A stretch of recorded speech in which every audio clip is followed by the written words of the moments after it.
বর্তমান সময়ে আলোচিত, সমালোচিত ও পরিচিত মুখ মিল্টন সমদ্দার সবার কাছে মানবতার সেবক হিসেবে পরিচিত। সামাজিক যোগাযোগ মাধ্যমে তার সেবামূলক কর্মকাণ্ডের রয়েছে ব্যাপক প্রচারণা, যেখানে দেখা যায় অসহায় দুস্থ মানুষের সেবায় তিনি গড়ে তুলেছেন child and old age care নামের একটি বৃদ্ধাশ্রম। রাস্তা থেকে অসুস্থ ও ভবঘুরেদের কুড়িয়ে ওই বৃদ্ধাশ্রমে আশ্রয় দিয়েছেন।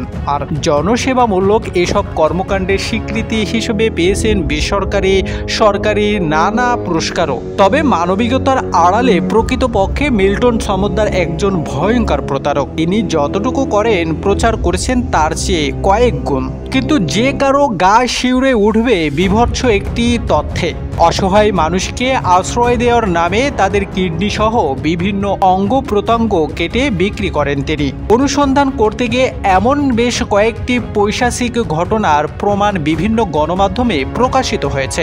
অনুসন্ধানে জানা গেছে, ঢাকার দক্ষিণ পাইকপাড়ায় মিল্টন সমদ্দারের বৃদ্ধাশ্রমের কাছেই বায়তুল সালাম জামে মসজিদ। বৃদ্ধাশ্রমে মারা যাওয়া ব্যক্তিদের একসময় ওই মসজিদেই বিনামূল্যে গোসল করানো হতো। তার মানবিক কাজে উদ্বুদ্ধ হয়ে মসজিদ কর্তৃপক্ষ তাকে এই সুবিধা দিয়েছিল। তবে গোসল করানোর সময় দায়িত্বপ্রাপ্ত ব্যক্তিরা প্রায় প্রতিটি মরদেহে বিভিন্ন স্থানে কাটা ছেঁড়ার দাগ শনাক্ত করেন। এ বিষয়ে মিল্টন সমদ্দারকে প্রশ্ন করে মসজিদ কর্তৃপক্ষ।